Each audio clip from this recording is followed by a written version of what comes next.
अस्सलामुअलैकुम दोस्तों, कैसे हो आप सब लोग। उम्मीद करता हूँ आप सब लोग बेहतर होंगे। तो मैं पेश हूँ आज एक बार फिर आपकी खिदमत में एक नया वीडियो लेकर के। आज का वीडियो बहुत इंटरेस्टिंग होने वाला है क्योंकि आज ये वाला आज का जो रिएक्शन वीडियो हमारा ये मेरे फेवरेट टॉपिक के ऊपर है। तो चलिए इसको शुरू करते हैं। और आप सब लोगों से गुजारिश है कि इसको पूरा एंड तक देखना, प्लीज़ इसको बीच में स्किप मत करना क्योंकि बहुत ज़बरदस्त होने वाला है आज का वीडियो। तो चलिए इसको शुरू करते हैं।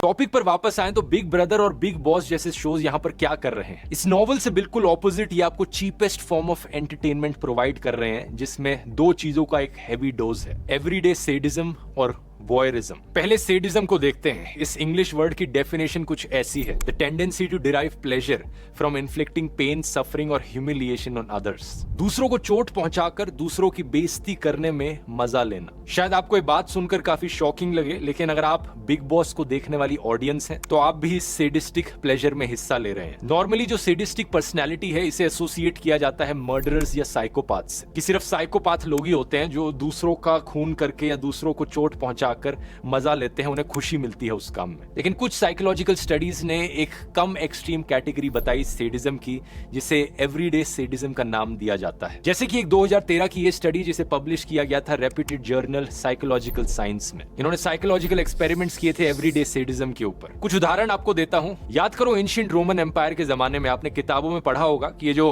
कोलोजियम है रोम में, ये पब्लिक एंटरटेनमेंट के लिए एक स्टेडियम होता था। यहाँ अक्सर दो ग्लैडिएटर्स एक दूसरे से लड़ा करते थे। कई बारी जब एक ग्लैडिएटर बहुत बुरी तरीके से घायल हो जाता था तो जनता से पूछा जाता था जो स्टेडियम में बैठी है, क्या इसे जाने दिया जाए या फिर इसे मार दिया जाए। बहुत बारी जनता की तरफ से एक थम्स अप दिखता था कि इसे मार दो। अक्सर इस अरीना में एक भूखे जानवर को भेज दिया जाता था, जैसे कि कोई शेर या टाइगर जो इस ग्लैडिएटर से लड़े। ये एवरीडे सेडिज्म का एक बड़ा अच्छा एग्जाम्पल है, क्योंकि स्टेडियम में बैठी जनता एक ग्लैडिएटर की सफरिंग में अपनी एंटरटेनमेंट देख रही थी। हजारों सालों बाद अगर हम टाइम में आगे बढ़े तो आज के दिन बहुत से लोगों को स्ट्रीट फाइट्स देखने में बहुत मजा आता है। जब सड़क पर दो लोग एक दूसरे से लड़ने लग जाएं, कोई भी रीजन हो, अक्सर भीड़ इकट्ठी हो जाती है। बहुत कम लोग होते हैं जो उस लड़ाई को रोकने की कोशिश करते हैं। ज्यादातर लोग बस बाहर खड़े होकर उस फाइट का मजा लेते हैं। इसका एक और एग्जाम्पल हो सकता है कुछ बुलीज, जिन लोगों को बुलिंग करना बड़ा पसंद होता है स्कूल या कॉलेज में, जिनको मजा आता है दूसरों की बेइज्जती करने में या दूसरों को ह्यूमिलिएट करने में। या फिर ऐसे भी लोग आपने देखे होंगे जो बिना किसी रीजन के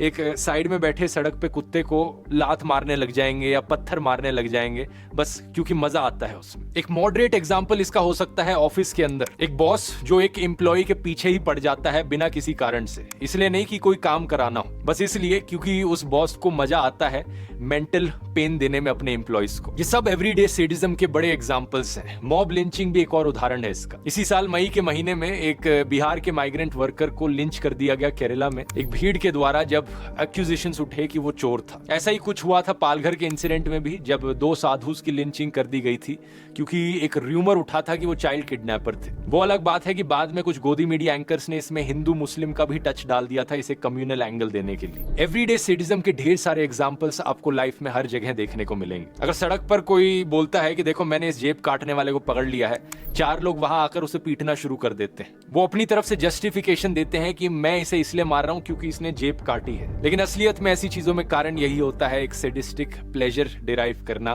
किसी और को मारकर। यही एवरीडे सेडिज्म आपको पॉलिटिकल बाइनरीज में भी देखने को मिलता है, जैसे कि जब जर्नलिस्ट विनोद दुआ का देहांत हुआ था, एक ग्रुप ऑफ लोग थे जो खुशी मना रहे थे इस चीज पे। दूसरी तरफ जब न्यूज एंकर रोहित सरदाना का देहांत हुआ था, दूसरी साइड के कुछ ग्रुप ऑफ लोग थे जो इस पर खुशी मना रहे थे। अब दोनों लोगों के काम को क्रिटिसाइज करना एक चीज होती है, लेकिन उनके देहांत को लेकर एक सैडिस्टिक प्लेजर लेना, उनकी मृत्यु में अपनी खुशी देखना, ये सेडिज्म का बड़ा अच्छा एग्जाम्पल है। लोग अक्सर बहुत सी जस्टिफिकेशंस देते हैं एवरीडे सेडिज्म के नाम पर। कोई कहता है कि ये नेचर का जस्टिस है, कोई कहता है ये तो कर्मा है, लेकिन एक्चुअली में ये सब सेडिज्म है। लोगों को सैडिस्टिक प्लेजर मिलता है जब वो किसी को इंसल्ट होते हुए देखते हैं या किसी को ट्रोल होते हुए देखते हैं। पूरे के पूरे यूट्यूब चैनल्स अक्सर इसी पर बने हुए हैं, जिनके हर एक वीडियो में किसी ना किसी को इंसल्ट किया जाता है, किसी को गाली दी जाती है या किसी को बुली किया जाता है। अब 2018 की यूनिवर्सिटी ऑफ इंसब्रुक की एक स्टडी ने बताया था कि कैसे एवरीडे सेडिस्ट जो होते हैं उन्हें स्पेशली वायलेंट वीडियो गेम्स खेलना पसंद होता है, क्योंकि उसी से ही उनका मूड अपलिफ्ट होता है, उसी से ही उन्हें खुशी मिलती है। अक्सर फिल्में भी बनाई जाती हैं जो इस सेडिज्म को एक्सप्लॉइट करती हैं। इन्हें अक्सर टॉर्चर फिल्म्स कहा जाता है, जैसे कि 100 सीरीज हो गई या ह्यूमन सेंटिपीड हो गई। कुछ लोगों को तो डार्क नाइट फिल्म में दिखाया गया जोकर का कैरेक्टर भी पसंद आता है, क्योंकि शायद उनकी खुद की सैडिस्टिक पर्सनैलिटी उसमें वैलिडेट होती है। लेकिन दूसरी तरफ कुछ ऐसी भी फिल्में हैं जिनका एग्जाम्पल मैं आपको बताना चाहूंगा जो सैडिज्म को सेंसिटिव तरीके से डिपिक्ट करती हैं। For example the platform film या स्नो पियर्सर फिल्म, वो सोशियो इकोनॉमिक सिस्टम को क्रिटिसाइज कर रही हैं, वायलेंस दिखा रही हैं लेकिन उसे ग्लोरीफाई नहीं कर रही। और फाइनली अगर हम बिग बॉस पर आए, बिग ब्रदर और बिग बॉस जैसे टीवी शोज भी इसी एवरीडे सैडिज्म को एक्सप्लॉइट करते हैं, इसी चीज को ये अपीज करने की कोशिश करते हैं। इनका फॉर्मूला है कि लोगों को ये बकवास देखनी पसंद है, उन्हें ये बकवास दो। और सही बताऊं तो बिग बॉस में ये एवरीडे सैडिज्म एक नेक्स्ट लेवल पर पहुंच जाता है। कंटेस्टेंट्स हमेशा एक दूसरे से लड़ाई करते हैं, अक्सर फिजिकल फाइट्स होती हैं, लोग एक दूसरे के ऊपर बर्तन फेंकते हैं। एक केस में तो एक कंटेस्टेंट ने बॉइलिंग पानी फेंक दिया था दूसरे के ऊपर, धक्का मुक्की होती है। एक केस में एक कंटेस्टेंट ने चोक स्लैम किया था दूसरे कंटेस्टेंट को।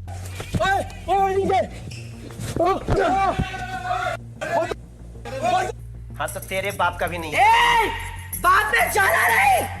ये चीज सिर्फ कंटेस्टेंट्स की तरफ से नहीं करी जाती, बल्कि शो का कॉन्सेप्ट इस चीज को इनकरेज करता है। जैसे कि एक समय पर एक टॉर्चर टास्क दिया गया था कंटेस्टेंट्स को, और इसमें उन्हें चिली पाउडर दूसरे कंटेस्टेंट के फेस पर फेंकना था। उसको उठने दो, उठने दो। मुझे हार्ट हो रहा है बिग बॉस, मुझे हार्ट हो रहा है, हार्ट हो रहा है, मुझे हार्ट हो रहा है। ऐसी ही कई नॉनसेंस चीजें कराई जाती हैं कंटेस्टेंट से ताकि उन्हें ह्यूमिलिएट किया जा सके। लोगों को गाय के गोबर में नहाने को कहा जाता है, एक आदमी को कहा जाता है कि वो कुत्ते के बोल से पानी पिए। अक्सर लोग एक दूसरे के पर्सनल मैटर्स लीक करते हैं, जिससे लोगों को रोना आ जाता है। बॉडी शेमिंग देखने को मिलती है। एक फीमेल कंटेस्टेंट किसी और फीमेल कंटेस्टेंट को कहती है कि मेरे साथ खड़े रहने लायक नहीं है ये आंटिया, ना फिगर ना शक्ल ना सूरत। बैक बाइटिंग जो है वो इस शो का बड़ा इंपॉर्टेंट कंपोनेंट है। रेगुलरली मिसोजिनी और होमोफोबिया देखने को मिलता है। कभी कोई किसी के पानी में साबुन मिला देता है, तो कभी कोई लड़का वॉशरूम का ताला तोड़ देता है जब एक लड़की शावर ले रही होती है। तो उसने ताला तोड़ दिया। तू नारी थी। अक्सर टॉक्सिक रिलेशनशिप्स देखने को मिलती हैं। इनमें से कुछ तो फेक रिलेशनशिप्स भी होती हैं, जिन्हें बस इसलिए दिखाया जाता है ताकि शो की टीआरपी बढ़ सके। और फिर आता है वॉयरिज्म का कॉन्सेप्ट। इस शब्द का मतलब होता है लोगों की प्राइवेट जिंदगियों को देखकर चीप प्लेजर लेना। किसी की प्राइवेट लाइफ में क्या चल रहा है उसे करीबी से देखकर खुद मजा लेना। एक बार फिर से इसके ढेर सारे एग्जांपल्स आपको डेली लाइफ में मिलेंगे। जैसे कि अगर कोई एमएमएस लीक होता है तो अक्सर आप देखते हो कि लोग गूगल पर सर्च कर रहे हैं उसे ढूंढने के लिए। एक और इसका एग्जांपल हो सकता है कि कुछ लोगों को डेली व्लॉग्स देखने बहुत पसंद आते हैं। कुछ यूट्यूबर्स होते हैं ना जिनके सारे व्लॉग्स ही ऐसे होते हैं कि आज मैं सुबह उठा, मैंने ब्रश करी, मैंने अपने कुत्ते के साथ खेला, मैं अपनी साइकिल पे चला, फिर मैं शॉपिंग करने गया। लोगों को क्यों ये चीजें एंटरटेनिंग लगती हैं? वॉयरिज्म की वजह से, कि मुझे मजा आ रहा है देखने में कि इसकी पर्सनल जिंदगी में क्या चल रहा है। और शर्म की बात है कि कुछ यूट्यूबर्स इस चीज को एक्सप्लॉइट भी करते हैं कि देखो मेरी बच्ची रो रही है, जल्दी से कैमरा ले आता हूं, अच्छा कंटेंट बन जाएगा। मेरे बच्चे को यहाँ पर चोट लगी, सबसे पहले कैमरा उठाकर उसे फिल्म करो। घर में कोई झगड़ा हो रहा है, उसे सबसे पहले दिखाओ जाकर, ताकि कंटेंट मिले। बहुत से लोग अक्सर एक dangerous one sided para social relationship भी बना लेते हैं ऐसे डेली व्लॉगर्स के साथ। बच्चों को स्पेशली अलाउ नहीं किया जाना चाहिए मेरी राय में कि वो ऐसे डेली व्लॉग्स देखें। बच्चों का ब्रेन क्योंकि फुली डेवलप नहीं हुआ है, तो ये वॉयरिज्म की जो चीज है ये उनके लिए काफी खतरनाक हो सकती है। फिर से अगर बिग बॉस की बात करें तो इस एवरीडे वॉयरिज्म को एक्सप्लॉइट किया जाता है बुरी तरीके से बिग बॉस के द्वारा। बिग बॉस 16 में 98 कैमरास लगाए गए थे घर के अंदर, और अब अलग ही लेवल की पागलपंती हो रही है वॉयरिज्म को लेकर। कंटेस्टेंट्स को अक्सर 24/7 मल्टी कैमरा से रिकॉर्ड किया जाता है, और ऑडियंस को भी मौका दिया जाता है कि वो 24/7 लाइव फीड देख सके। 3 में से कोई भी कैमरा चुन सके कि भाई क्या चल रहा है वो खुद ही से ही देख पाए। और जैसा कि आप जानते हैं देश में इतनी बेरोजगारी है कि बहुत सारे लोग बैठे हैं जिनके पास और कोई काम नहीं है, तो इसी को ही देखना शुरू कर दिया। इन्हीं कैमरास की लाइव फीड को देखकर यहाँ पर थोड़ा वॉयरिस्टिक प्लेजर ले लिया जाए। लोग अक्सर पर्सनल सीक्रेट्स जो होते हैं वो अपने करीबी दोस्तों के साथ, बेस्ट फ्रेंड्स के साथ शेयर करते हैं, लेकिन यहाँ पर लोगों को कहा जाता है कि अपने पर्सनल सीक्रेट्स नेशनल टेलीविजन पर बता दो सबको, कंटेंट मिलेगा, टीआरपी मिलेगी। और कमाल की बात तो यह है कि इस रियलिटी टीवी शो के बारे में शायद कुछ भी रियल ना हो।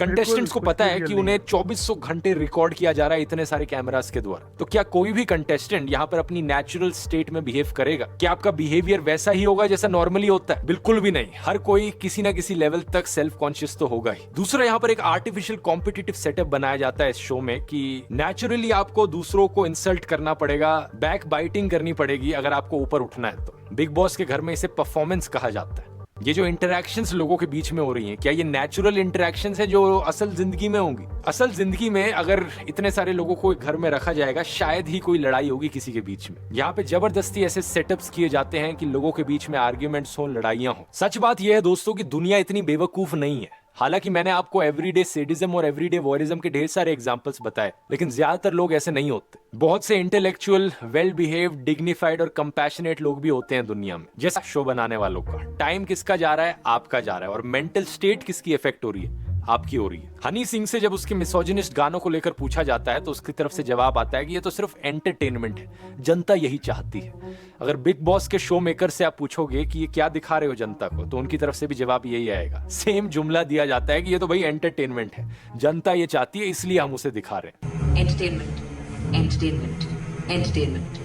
बात यह है दोस्तों, ऐसी चीजें देखने से आप पर भी असर पड़ता है। साइकियाट्रिस्ट डॉक्टर मेर्सिया सिरोटा का कहना है कि जैसे बिल्कुल जंक भाई, फूड से पड़ता हमारे है, दांत बहुत असर खराब पड़ता होते हैं, है। हमारी हेल्थ खराब होती है, ऐसे ही समझते थे खराब लोग। रियलिटी टीवी शोज से हमारा ब्रेन खराब होता है और हम और रूड बन जाते हैं। जब लोगों को दिखता है कि कैसे रियलिटी टीवी शोज में ये बड़े बड़े सेलिब्रिटीज जा रहे हैं, अमीर बन रहे हैं, फेमस बन रहे हैं, लोगों को गालियां देकर, अजीबोगरीब हरकतें करके, सेल्फ सर्विंग, ईगोइस्टिक बनकर, तो ऑडियंस के दिमाग में भी यही परसेप्शन जाती है। ऑडियंस को भी लगता है कि अगर मुझे पैसा कमाना है और फेम कमाना है तो यही सबसे अच्छा तरीका है। ऐसी चीप हरकतें करो, अपनी पर्सनल लाइफ को नेशनल टीवी पर टेलीकास्ट करो, दूसरे लोगों को इंसल्ट करो, बुली करो, रोस्ट करो। ब्रायन गिब्सन एक साइकोलॉजिस्ट सेंट्रल मिशिगन यूनिवर्सिटी में, उन्होंने एक स्टडी करी थी और ये कंक्लूड किया कि ऐसे रियलिटी टीवी शोज को देखने से लोगों के अंदर एग्रेशन बढ़ जाता है। और अगर वायलेंट मीडिया और क्राइम टीवी शोज से कंपेयर किया जाए तो उससे भी ज्यादा बढ़ जाता है ऐसे रियलिटी टीवी शोज से। इसका असर कंटेस्टेंट्स की मेंटल हेल्थ पर भी देखने को मिलता है। बहुत से ऐसे कंटेस्टेंट्स हैं जिन्होंने कहा है कि उस शो के बाद उन्हें कितने मेंटल हेल्थ इश्यूज से डील करना पड़ा। कई ऐसे कंटेस्टेंट्स जो जीत की पागलपंती में आकर अपने पर्सनल सीक्रेट्स रिवील कर देते हैं और बाद में उन्हें बुरा लगता है। कुछ ऐसे कंटेस्टेंट्स जिन्हें पब्लिक की आंखों में एक विलन बना दिया जाता है, हालांकि असल जिंदगी में वो इतने बुरे नहीं होते। फिर जो पब्लिक क्रिटिसिज्म लोगों को झेलना पड़ता है शो में आने के बाद, उसको लेकर भी बहुत सी एंग्जाइटी सहनी पड़ती है कंटेस्टेंट्स को। शमिता शेट्टी, साना खान, कुशाल टंडन, निक्की तंबोली, कविता कौशिक, शालीन बनौत, राहुल वैद्य, हिमांशी खुराना, अपूर्वा अग्निहोत्री, शिल्पा शकलानी, ये सारे उन लोगों के एग्जाम्पल्स हैं जिन्होंने मेंटल हेल्थ इश्यूज फेस किए शो में जाने के बाद, और शो के बाद इन्हें थेरेपी लेनी पड़ी। तो इसलिए आप सब लोगों से गुजारिश है कि अपने दिमाग को डस्टबिन की तरह ट्रीट मत करो। आप देखिए दोस्तों, ये बहुत ही अच्छा वीडियो था, बहुत ही इन्फॉर्मेटिव वीडियो था, और मेरा मन था कि इसके ऊपर मैं एक रिएक्शन ज़रूर दूं, इसलिए मैंने इसके ऊपर ये रिएक्शन वीडियो बनाया। तो प्लीज़ इसको आप समझिए, जानिए, देखिए कि ये हो क्या रहा है आजकल दुनिया में। इन्होंने दो वर्ड्स के यूज़ में लिया और उसको यूज़ में लेकर के पूरी कहानी को इसको डिटेल में समझाने की कोशिश की। मैं थोड़ा सा इसको अलग वे में, दो अलग एंगल भी मैं आपको बताने की कोशिश करता हूँ कि देखिए इसमें हो क्या रहा है।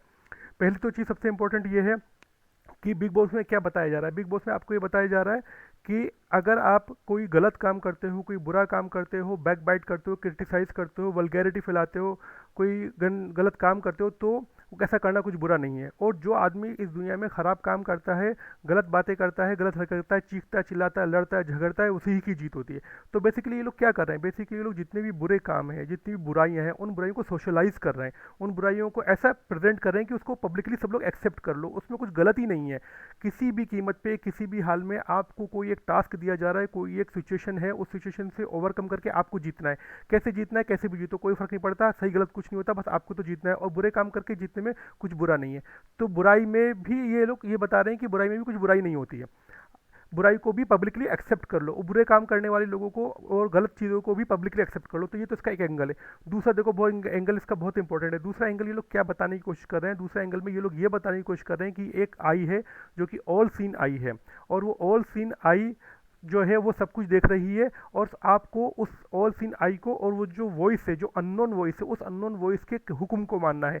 आपको जो बोला जा रहा है, आपको जो कहा जा रहा है, आपको बिना ये सोचे या समझे या जाने कि उसमें सही क्या है और उसमें गलत क्या है, आपको बस वो करना है। आपने देखा उस वीडियो के अंदर कैसे एक आदमी को बोला गया कि वो एक डॉगी के पॉट में से उठा करके पानी पी ले, या फिर किसी को ये दूसरा कोई टास्क दिया गया, किसी के वो चिली पाउडर लगा दिया गया। तो मतलब सही गलत से कुछ मतलब नहीं है। एक आई है, ऑल सीन आई, और एक अननोन वॉइस, ऑल सीन आई अननोन वॉइस ने जो कह दिया आपको उसका हुक्म मानना है। और बेसिकली क्या है, ये एक माइंड प्रोग्रामिंग का हिस्सा है। हम सब लोगों के माइंड को उस तरह से ट्रेन किया जा रहा है कि जब वो टाइम आएगा उन लोगों का जो कि एक आंख वाले मसीहा को, वो लोग मसीहा बोलते हैं, हालांकि वो मसीहा है नहीं, लेकिन वो उसको वो मसीहा मानते हैं। तो जब वो उस एक आंख वाले मसीहा का इंतज़ार कर रहे हैं उसके आने का, तो उससे पहले वो चाहते हैं कि इस तरह से सभी लोगों के माइंड की प्रोग्रामिंग कर दी जाए कि एक आंख वाले जो मसीहा होगा उसकी बात मान ली जाएगी।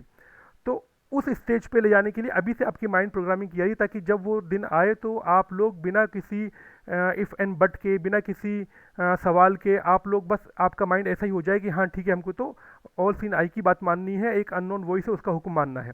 तो वो उसकी प्रोग्रामिंग की जा रही है। तो ये दो बातें हैं जो मैंने अपनी तरफ से आप लोगों को बताने की कोशिश की। प्लीज़ मेरी सब लोगों से रिक्वेस्ट है, अपने घर में देख लो कौन कौन लोग देखते हैं, मना करो, समझाओ। बहुत बड़ी फितना है ये एक फितना है, फितना समझो इस बात को, ये एक फितना है।